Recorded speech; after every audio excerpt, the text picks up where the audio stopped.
Deklarasi Anies Baswedan dan Muhaimin Iskandar atau Caimin sebagai bakal calon presiden dan bakal calon wakil presiden menuai sorotan. Dalam koalisi ada yang ditinggalkan, ada juga yang bertahan. Lalu apakah duet Anies Caimin mampu mendongkrak elektabilitas keduanya? Dan bagaimana elektoral Anies Baswedan setelah memutuskan untuk meminang Caimin? Apakah ini strategi Anies untuk mendapatkan suara Nahdlatul Ulama atau Nahdiyin, basis Jawa Timur?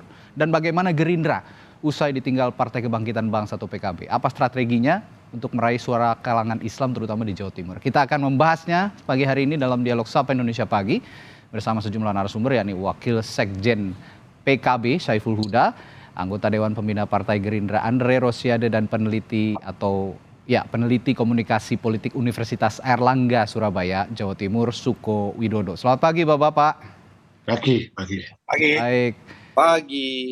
Ya. Pagi Bang Hudas, pagi Radi, pagi Mbak Suko Widodo. Ya, saya ke Partai Mas Andre. Kebangkitan Bangsa dulu, ke Mas Saiful yang katanya menyelingkuhi Gerindra. Nah, kenapa nih akhirnya melabuhkan pilihannya ke Anies Baswedan? Bagaimana dengan koalisi yang sudah dibentuk sebelumnya, Mas Huda? Ya, yang pertama untuk Mas Andre, kita ketemu di momentum yang berbeda. Untuk kali ini kita belum berjodoh karena sudah 1 tahun lebih konstituen PKB meminta kejelasan, tapi kita bisa memahami Pak Prabowo belum memutuskan juga. Inilah dinamika politik sebagaimana disampaikan oleh Gus Imin dan Pak Prabowo sendiri. Demokrasi tidak ada dendam, di demokrasi ada pertemuan dan ada perpisahan. Tapi kita bisa memahami suasana yang semacam ini. Kenapa bisa memahami? Catatannya yang pertama, Mas, sampai hari ini memang belum ada capres yang dominan elektabilitas belum ada satupun. Itulah lalu kenapa dinamika politik ini begitu luar biasa. Kenapa pula Pak Prabowo juga belum, walaupun sudah koalisi dengan kami 1 tahun lebih, juga belum memutuskan. Gitu. Nah, dalam suasana begitu, semua capres, baik Mas Anies, Pak Prabowo, dan Mas Ganjar, sama-sama berpeluang karena belum ada satupun yang dominan. Itu poin yang ingin saya sampaikan pada kesempatan yang baik ini. Oke, jadi begini Mas Saiful, dalam hubungan percintaan lah boleh dikatakan begitu. Kalau misalnya sudah disukai seseorang begitu, tapi tidak ada respon, namanya cinta bertepuk sebelah tangan begitu katanya. Apakah ini karena cinta bertepuk sebelah tangan, Caimin jadi cari pelarian gitu? Ya ibarat orang pacaran. Ada yang pacaran lama setahun 20 hari. Ya. Nggak jodoh-jodoh juga gitu. Tapi tiba-tiba ada yang hanya dalam itu sekejap, sebentar gitu. Lalu Allah mentakdirkan itu. Jadi ada proses yang panjang yang kadang kita tidak tahu berujung di mana. Tapi ada proses yang pendek. Tapi memang akhirnya sudah berbuah untuk bisa berjodoh. Okay. Jadi sekali lagi, ya inilah khas politik Indonesia. Ya, lalu kalau memang Gus Muhaimin sekarang memilih Anies Baswedan di Pilpres nanti dan menjadi pasangan Anies Baswedan, pasti ada hitung-hitungan politiknya begitu, sudah. Nah, kira-kira tadi juga dari Ketua Umum PBNU, Gus Yahya Stakuf mengatakan tidak ada klaim dari kiai manapun di PBNU yang mendukung salah satu calon presiden. Nah, ini sedangkan dari PKB ataupun dari beberapa rekan koalisi ada restu dari PBNU, ada restu dari Kiai Nahdlatul Ulama untuk mengusung Caimin di Pilpres nanti. Nah, hitung-hitungannya sebenarnya seperti apa dan bagaimana Anda merespons dari pernyataan Gus Yahya tadi? Ya, kita hormati, kita taati instruksi Gus Yahya terkait dengan sikap PBNU. Memang dari dulu begitu. Secara organisasi memang PBNU tidak boleh terlibat politik, terlebih-lebih PBNU. Sikap itu pula yang diambil oleh Kiai Said, oleh Pak Hasyim Muzadi sebelumnya, semua periodisasi Ketua Umum PBNU setiap kali menghadapi Pilpres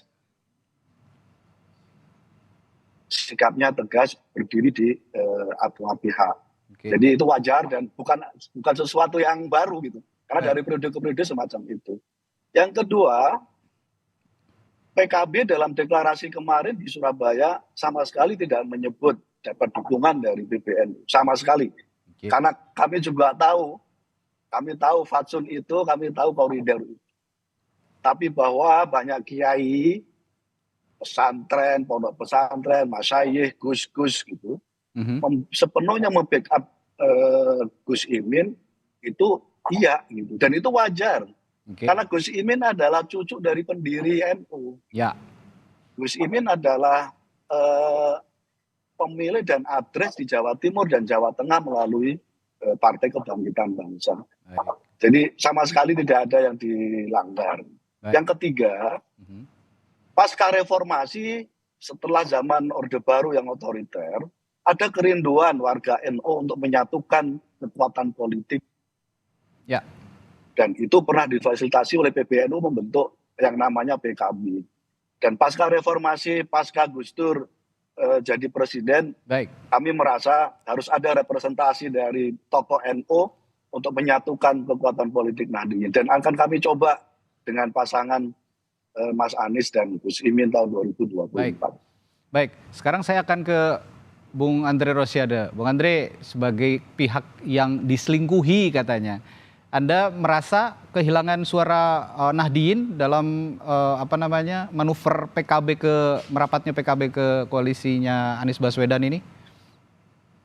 Sekali lagi tentu kami menghormati ya pilihan politik Gus Muhaimin, Bang Saiful Huda dan teman-teman PKB. Tentu tidak perlu diratapi dan sedih ya, karena ini biasa dalam politik. Kami menghormati keputusan teman-teman PKB. Kami doakan teman-teman PKB sukses dan tetap berkomunikasi dengan Gerindra. Dan mari kita sama-sama jaga iklim demokrasi, tetap sehat, tetap sejuk, tetap tenang, dan insya Allah Pilpres 2024 rakyat Indonesia akan menghadapi dengan riang dan gembira. Itu harapan kita bersama. Jadi no hard feeling, komunikasi kita juga baik dengan PKB. No hard feeling kata ini. Jadi ini kayak tadi disampaikan Bang Huda, ini kayak orang pacaran tiba-tiba dilamar duluan. Tapi kan kalau akad nikahnya nanti tunggu pendaftaran di KPU. Jadi semuanya bisa terjadi. Jadi komunikasi tetap kita akan intens dengan PKB. Itu biasa saja dalam demokrasi. Nah, sekarang Radi, pertanyaannya apa, Radi? Ya, pertanyaannya gini. Bagaimana Anda menyikapi pindahnya PKP? Apakah sependapat dengan anggapan bahwa Gerindra dan koalisinya ini atau Pak Prabowo ini kehilangan suara Nahdliyin cukup banyak? Karena saya bacakan data juga, tidak hanya suara Nahdliyin ya, karena basisnya PKB ini di Jawa Timur. Nah, Provinsi Jawa Timur itu punya pemilih kedua tertinggi di Pulau Jawa, 31 juta. Bagaimana Anda merespons ini? Ya, tentu saya rasa kita tidak perlu masuk kepada spekulasi seperti itu ya. Karena bagaimanapun juga kami Partai Gerindra dan seluruh partai pendukung, relawan, dan seluruh pendukung Pak Prabowo akan terus berkomunikasi dan meyakinkan seluruh rakyat di Indonesia, baik di Banten, DKI Jakarta, Jawa Barat, Jawa Tengah, dan Jawa Timur, termasuk Pak Prabowo. Komunikasi dengan para kiai, para ulama, para habaib, para masyayikh terus dilakukan oleh Pak Prabowo. Tentunya karena Pak Prabowo sudah puluhan tahun yang lalu, ya, sejak menjadi prajurit beliau sudah sangat dekat dengan para kiai, baik yang ada di Jawa Timur maupun di Jawa Tengah. Bang Saiful Huda tahu persis lah bagaimana komunikasi yang baik Pak Prabowo, dan Pak Prabowo sangat menghormati para ulama dan para kiai yang ada di Jawa Timur dan Jawa Tengah dan seluruh kiai dan ulama yang ada di seluruh Indonesia. Bahkan kemarin Pak Prabowo juga menjadi ketua panitia pertemuan Sufi sedunia bersama Habib Lutfi. Jadi komunikasi dan hubungan Pak Prabowo sangat baik dengan seluruh ulama, seluruh kiai dan masyayikh yang ada di seluruh penjuru tanah air. Jadi kita tidak terlalu khawatir, kita hormati pilihan PKB. Kan ini baru lamaran, akadnya kan belum. Jadi tidak usah terlalu khawatir berlebihan. Politik itu sangat-sangat dinamis. Kita hormati pilihan PKB, tapi komunikasi kita dengan PKB juga masih sangat baik. Betul kan Bang Huda? Jadi politik itu cair. Jadi persaudaraan itu harus kita jaga. Baik, gitu baik. Loh. Itulah Ini politik Gerindra, politik yang mempersatukan, baik. yang merangkul bukan memukul, yang mempersatukan bukan memecah belah. Itulah politik Pak Prabowo, itulah politik Partai Gerindra. Seperti itu. Ya, narasi Bung Andre. Dan saat ini alhamdulillah meskipun PKB sementara saya kasih catatannya sementara ya. ke sebelah, kita dalam hari Minggu lalu kita menerima dukungan Partai Garuda dan Partai Gelora. Alhamdulillah, insya Allah setelah ini komunikasi kita semakin intens dengan teman-teman Demokrat, dengan teman-teman PSI. Insya Allah mudah-mudahan Demokrat dan PSI bisa bergabung dengan Koalisi Indonesia Maju. Harapannya seperti itu. Setelah itu kita nantikan kembalinya PKB, insya Allah bersama Koalisi Indonesia Maju. Nah, yang menarik tadi juga Anda menyebutkan ada Partai Gelora dan juga Partai Garuda. Nah, kita ketahui Partai Gelora ini juga berbasis Islam gitu. Selain itu ada PBB juga di koalisi Anda ya, Bung Andre. Ini basisnya juga Islam, dan yang di parlemen, partai parlemen ada Partai Amanat Nasional. Basisnya juga ya relatif basis Islam gitu. Nah, apakah tiga partai ini, PAN, PBB, lalu Partai Gelora, bisa menggantikan suara basis Islamnya dari PKB atau tidak kalau hitung-hitungan politiknya menurut Anda, Bung Andre? Ya, yang jelas kami akan merangkul seluruh kekuatan. Tadi saya sudah sampaikan bahwasannya politiknya Gerindra adalah politik yang merangkul, bukan memukul. Apalagi Pak Prabowo selalu menyampaikan berulang-ulang kali bahwa beliau kalau diberikan mandat oleh rakyat, beliau akan merangkul seluruh kekuatan politik.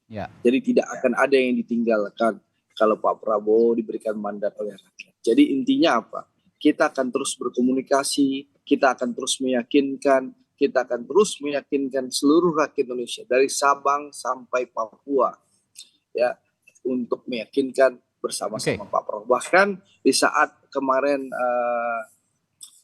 Bang Huda sibuk deklarasi, Pak Prabowo itu siangnya sudah berangkat ke NTT, bertemu puluhan ribu warga perbatasan di Atambua. Ya, bagaimana memastikan warga-warga ex-tim-tim mendapat kehidupan layak di Indonesia. Pak Prabowo sampai ke perbatasan Indonesia dan Timur Timur. Itu yang dilakukan oleh Pak Prabowo kemarin. Dan alhamdulillah puluhan ribu, ratusan ribu masyarakat memberikan dukungan Pak Prabowo di Atambua kemarin. Alhamdulillah. Jadi intinya apa? Terus optimis, terus berkonsolidasi, dan terus berkomunikasi. Jangan sampai perbedaan pilihan sementara kita putus silaturahim. Insya Allah silaturahim kami dengan PKB akan tetap terus terjaga. Insya Allah. Poin komunikasi akan saya garis bawahi karena kita akan tanyakan juga ke Pak Suko. Ini soal komunikasi politik yang salah dari PKB dan Gerindra hingga akhirnya berpisah, atau seperti apa menurut kacamata Anda, Pak Suko? Ini bukan salah dan benar, tapi saya kira memang begitulah dinamika seperti kata Mas Andre. Komunikasi itu proses, jadi tidak berhenti satu titik, terus berjalan. Tapi kalau saya lihat di Jawa Timur memang reasoning utamanya adalah ketika yang saya dengar adalah asumsi bahwa Pak Anies agak tidak banyak mendapatkan angka di Jawa Timur, dan karena itu diungkapi oleh Pak Caimin. Yang menjadi catatan bahwa ya baik ketua di Jawa Timur saya Pak Sadat, Pak Sarmuji, kemudian BKB-nya Pak Halim itu sama-sama NU juga gitu loh. Ya sebetulnya ini seperti sebuah keluarga besar. Saya kira di Jawa Timur juga hal biasa ya dalam tarik menarik semacam itu. Tetapi keputusan memang mengagetkan ya, tidak pernah diduga ketika kami diskusi di kampus pun juga tidak menduga siasat apa ya, pikiran-pikiran menuju ke situ. Saya kira ini yang penting bahwa keputusan itu jangan buat baper, itu aja lah. Jadi hal biasa saya kira begitulah ke depan. Baik, Pak Suko sebagai peneliti komunikasi politik di Jawa Timur khususnya karena Anda dari Universitas Airlangga di Surabaya, Jawa Timur. Tadi ada pernyataan dari Ketua Umum PBNU, Gus Yahya Holil Stakuf, bahwa PBNU tidak sama sekali punya pilihan tertentu terhadap calon presiden. Jadi tidak akan ada pernyataan dari PBNU secara resmi, kami mendukung si A dan si B. Tapi kita lihat di data pemilu 2019, PKB punya suara yang terbesar di Jawa Timur, ada 4,2 juta suara. Nah, dari pernyataan Gus Yahya dan dari fakta bahwa PKB punya suara terbesar di Jawa Timur, apa yang tersirat dari pernyataan tadi, Pak Suko? Ya, saya kira ini kan mengingatkan ulang bahwa dari dulu kan NU memang kembali ke kiprah. Jadi ya tidak boleh duplikasi misalnya kepengurusan NU dengan PKB secara seperti itu. Nah, ini sekedar mengingatkan agar mungkin PKB tidak mengklaim bahwa seperti yang diingatkan bahwa tidak ada klaiman terhadap partai yang didukung oleh NU, meskipun prakteknya di lapangan tentu saja ini ya tarik menarik itu antar pihak itu tetap ada ya dalam praktik ya, tapi setiap klaim yang dimunculkan selalu pada kalimat-kalimat seperti itu. Ya, artinya dari pernyataan Gus Yahya tadi belum ada jaminan 100% bahwa warga Nahdien ini sepenuhnya akan mendukung Anies Baswedan dan Muhaimin Iskandar, begitu Pak Suko? Dari dulu kita lihat misalnya P3 ketuanya Bu Cinta, beliau juga dari keluarga pendiri NU itu pun juga ada dari P3 misalnya. Artinya apa? Artinya memang NU untuk semua pihak, tidak ada klaim-klaim seperti dalam praktek itu juga. Tetapi memang kelompok-kelompok itu pasti selalu ada lah. Kelompok-kelompok itu seperti suara-suara individu Nahdien itu akan tetap ada begitu ya Pak Suko ya? Selalu ada seperti itu. Nah, ini juga menarik, berarti ya belum 100% lah begitu ya. Nahdien ini akan mendukung secara otomatis Muhaimin Iskandar dan juga bakal calon presidennya Anies Baswedan di pemilu. Tetapi yang perlu dicatat bahwa memang PKB menjadi pemenang nomor 2 sekitar 4.200.000. Kalau hitung-hitungan sebetulnya ketiganya akan sama. Pada awalnya Gerindra pun kalau digabung dengan Golkar dengan PAN itu hampir 6 juta berapa. Tapi posisi PKB kalau dengan PKS dan satu lagi PKB plus Nasdem itu sekitar 7 juta berapa. Jadi angkanya itu agak perolehan dari kalau kita musim 2019 itu relatif hampir sama, seimbang lah kira-kira. Oke. Nah, saya juga akan menanyakan pertanyaan yang sama tadi, saya juga sempat menanyakan ke Bung Andre. Ada Partai Gelora, ada Partai Bulan Bintang dan juga partai parlemennya di koalisi Prabowo Subianto, ada Partai Amanat Nasional. Apakah 3 partai ini yang relatif punya basis Islam bisa menggantikan posisi PKB di koalisi mereka, Pak Suko? Saya kira karena kan belum teruji juga ya. Misalnya Gelora juga belum dapat. Setidaknya ada Partai Amanat Nasional di parlemen begitu Pak Suko. Ya. PAN cukup kuat juga. Artinya gini loh, beberapa partai misalnya kayak PAN, kayak PKS itu meskipun relatif dia di urutan ke-5 atau 6, tetapi mereka unggul itu istilahnya, kuat ya, solid itu, soliditas itu. Saya kira itu kekuatan yang luar biasa di tengah-tengah floating mass seperti ini. Mereka bisa menjadi influencer bagi sekitarnya istilahnya. Baik. Iya, tadi sebelum jeda saya sempat menanyakan ke Bung Saiful Huda soal behind the scene, bagaimana Gus Muhaimin ini bisa akhirnya merapat ke koalisinya Anies Baswedan dengan Partai Nasdem dan juga Partai Keadilan Sejahtera. Bagaimana behind the scene-nya dalam hitungan minggu mereka bisa langsung bersama dan akhirnya mendeklarasikan diri. Apa yang terjadi, Mas Huda? Ya, sebenarnya tepatnya ada 1 hari, tepatnya tanggal 28 Agustus, ada 2 peristiwa yang saling bertolak belakang memang. Oke. Peristiwa yang pertama adalah PKB melaksanakan Rakornas yang dihadiri oleh semua ketua DPW dan Zoom ketua DPC seluruh Indonesia. Itu terjadi pada siang hari. Waktu itu Gus Imin menyampaikan dalam sambutannya, dalam pidato politiknya, Rakornas kali ini kita tidak akan mengevaluasi menyangkut soal Pilpres. Karena di dalam Pilpres kita tetap solid dengan koalisi KKIR bersama Gerindra. Ini pilihan yang sudah kita tetapkan. Nah, kemudian malam harinya kami menghadiri rapat, perayaan HUT PAN, dan memang jujur harus diakui Pak Muhaimin kaget karena disampaikan oleh Pak Prabowo ada rencana untuk membuat nama koalisi baru. Nah, dalam pikiran Gus Imin, ketika koalisi baru di launching itu artinya berarti KKIR secara otomatis dibubarkan.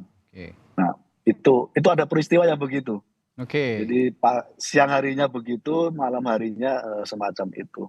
Itu yang pertama. Yang kedua, secara suasana politik, saya kira Mas Andri tahu persis suasananya seperti apa dan saya kira tidak perlu didiskusikan pada kesempatan ini. Tapi prinsipnya kita saling menghargai. Pak Prabowo berkesempatan ingin secepatnya melaunching koalisi baru, kita hargai karena mungkin Pak Prabowo punya hitungan politik yang sudah dihitung oleh beliau dengan koalisi Indonesia Maju itu. Nah, dalam suasana itu memang di dalam internal PKB bergolak karena Gus Imin harus mempertanggungjawabkan pilihan ketika bergabung dengan Gerindra, terus kemudian saat yang sama harus menerima koalisi Indonesia Maju yang baru saja waktu itu hari Senin dilaunching oleh Pak Prabowo. Nah, dalam situasi yang semacam itulah semua ketua DPW, para kiai meminta pertanggungjawaban. Yang waktu itu kami memutuskan untuk istilah santrinya itu mauquf. Mauquf itu berdiam, tetap di posisi yang sama, gitu. Nah, dalam proses itulah lalu kemudian ada dinamika yang berkembang sampai hari ini. Baik, Mas Huda, ada fakta seperti saya contohkan di survei Litbang Kompas yang paling baru kemarin. Ini ada beberapa tokoh bakal calon wakil presiden yang Litbang Kompas survei. Itu nama Gus Muhaimin tidak muncul ke permukaan setidaknya di 5 besar begitu. Dan elektabilitasnya sepertinya masih sangat kecil untuk diusung menjadi bakal calon wakil presiden. Nah, adakah komunikasi antara Gus Muhaimin dan Anies Baswedan? Mengapa memilih Gus Imin? Pasti ada risiko yang ingin ditanggung karena memang Gus Imin faktanya belum terlalu tinggi elektabilitasnya. Bagaimana Anda merespons hal ini? Ya, Pilpres kan tidak hanya satu-satunya ukuran elektabilitas. Itu kan hanya satu dari bagian-bagian lain untuk melihat dan memotret Pilpres. Saya kira Mas Suko lebih paham untuk menjelaskan soal itu. Nah, dalam suasana begitu, kami merasa masih banyak faktor yang akan menjadi momentum untuk bisa dikonsolidasikan untuk memenangkan Pilpres. Seperti salah satunya yang saya sampaikan tadi, sampai hari ini belum ada satupun capres yang dominan 51% elektabilitasnya. Bahkan cenderung stuck, tidak naik-naik. Dan lebih-lebih belum ada yang melampaui 40%. Itu artinya masyarakat Indonesia masih terus melihat-lihat apa yang akan sedang terjadi dalam Pilpres 2024. Yang kedua, Mas, kalau kita lihat lebih detail lagi, segi hasil survei, masih ada 47% sebenarnya yang swing voters. 13% belum menentukan sikap, undecided voters. Selebihnya, misalnya ada yang sudah memilih Mas Ganjar, memilih Pak Prabowo. Ketika ditanya ulang apakah pilihannya sudah tetap, fix, jawabannya belum. Totally itu 47% lebih. Ditambah dengan undecided voters itu. Artinya masyarakat belum menjatuhkan pilihan final. Itu artinya masyarakat masih menunggu apa saja yang akan dilakukan oleh pasangan capres ini.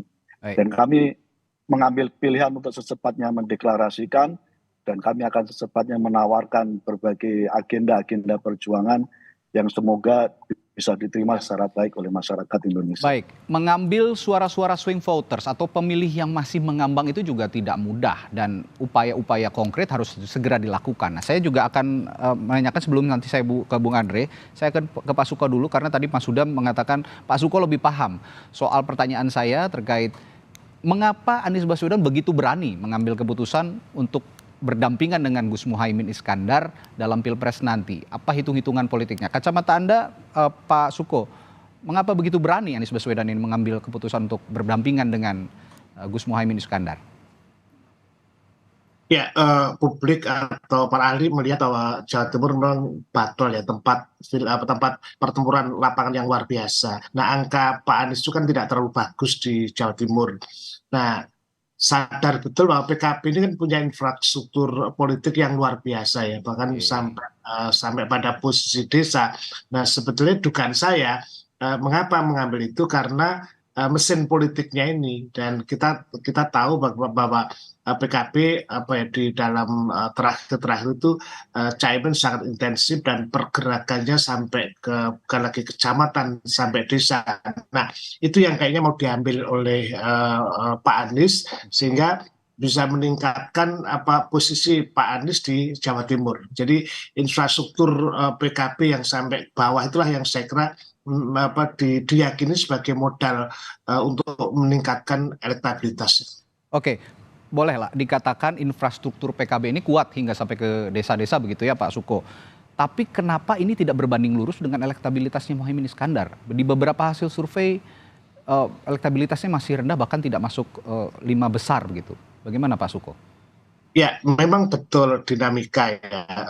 Ini yang tadi disebut Mas Huda adalah proses ya. Setidaknya menggunakan efek kejut yang kemudian bisa menggerakkan ya di dalam konteks komunikasi politik.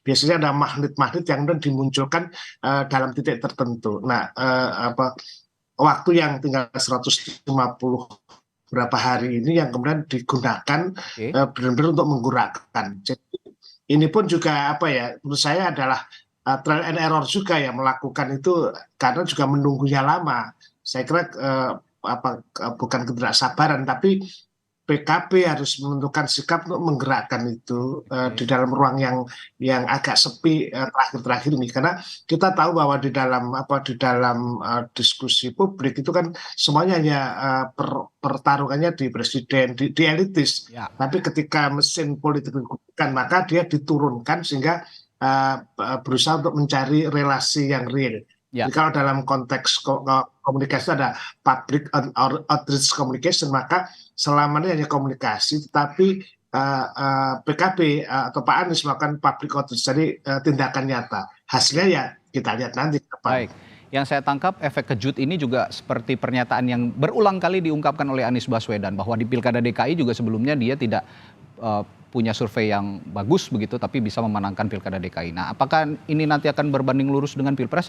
Rakyatlah yang akan menjawabnya, dan upaya dari partai-partai koalisi yang nanti akan bisa menjawabnya. Nah, saya akan ke Bung Andre. Bung Andre, ini bagian lain dari bahasan kita masih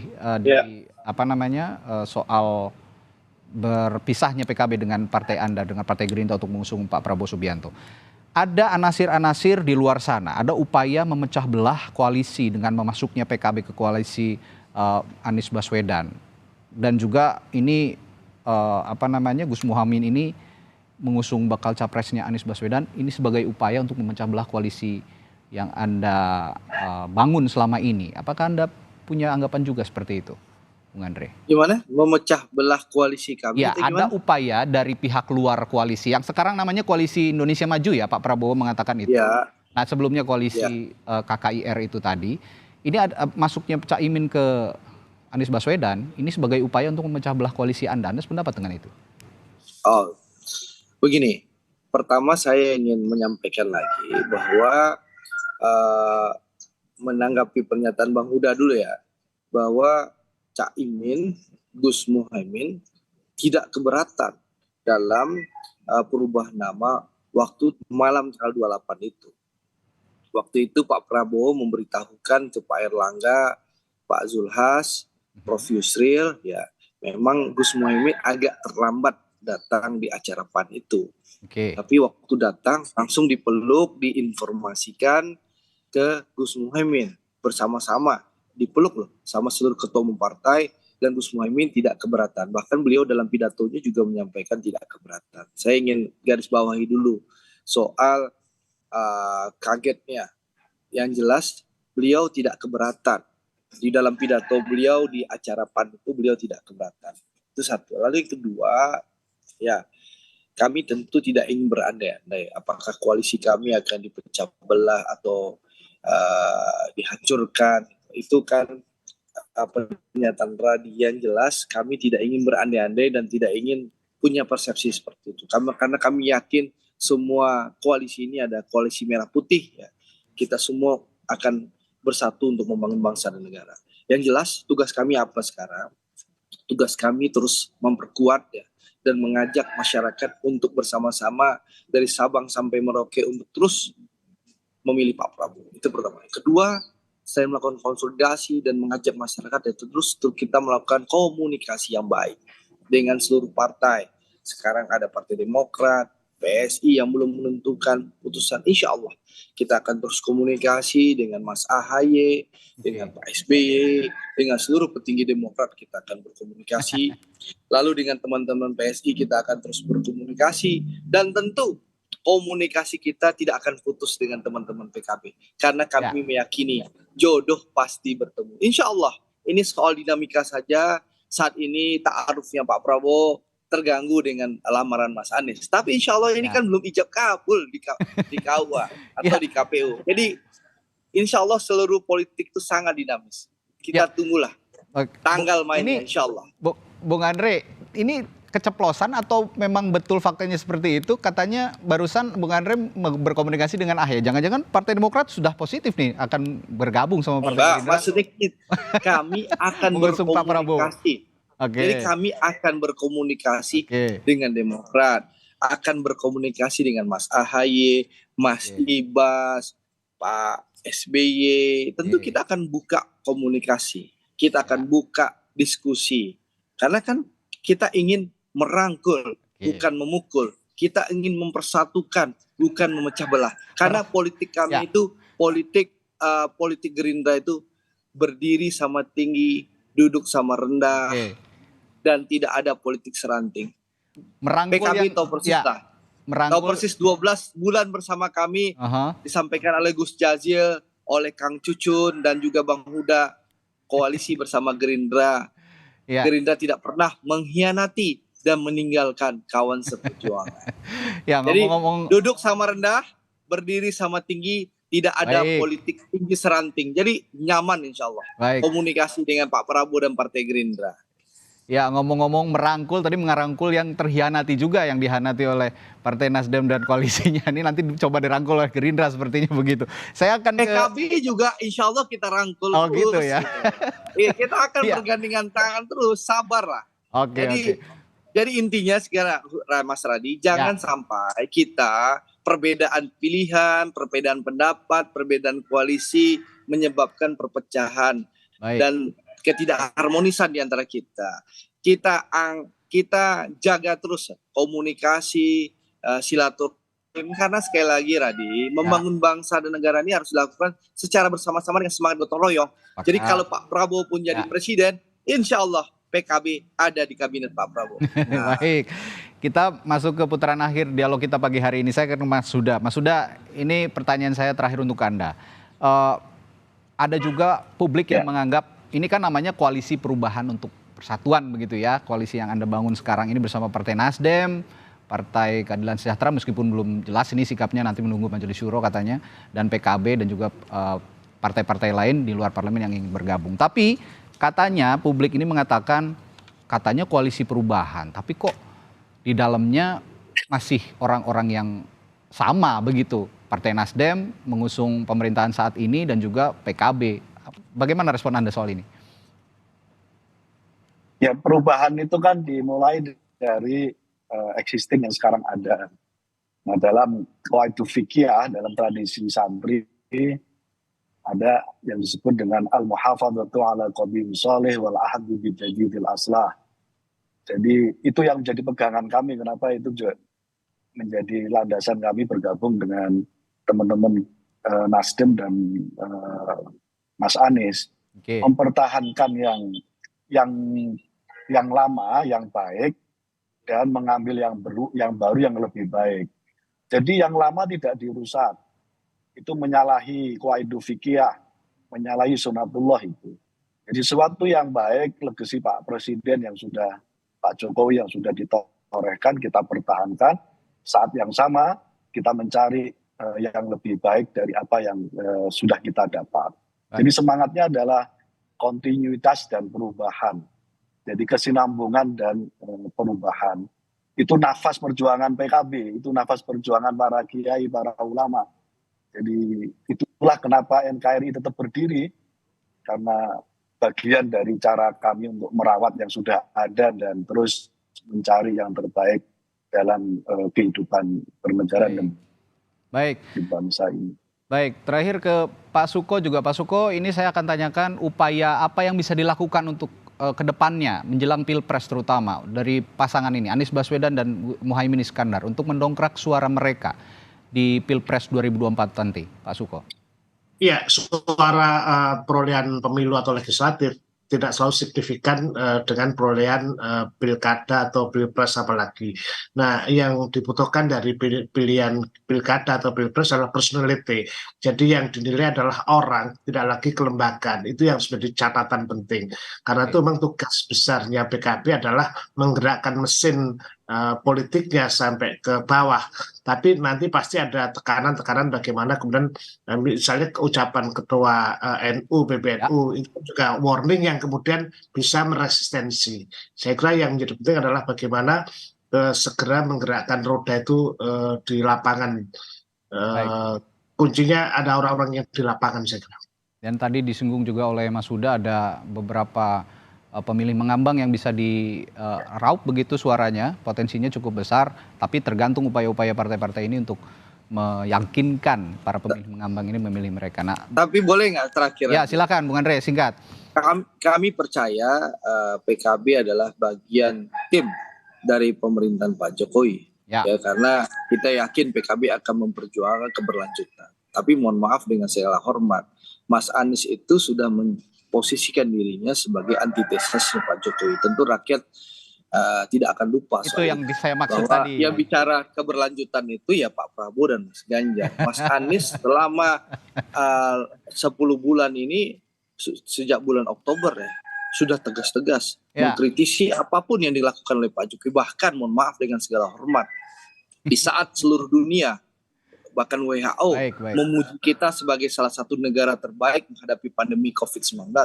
Mas Anies di luar negeri malah, mohon maaf, menjelek-jelekkan kinerja pemerintah menghadapi pandemi COVID-19.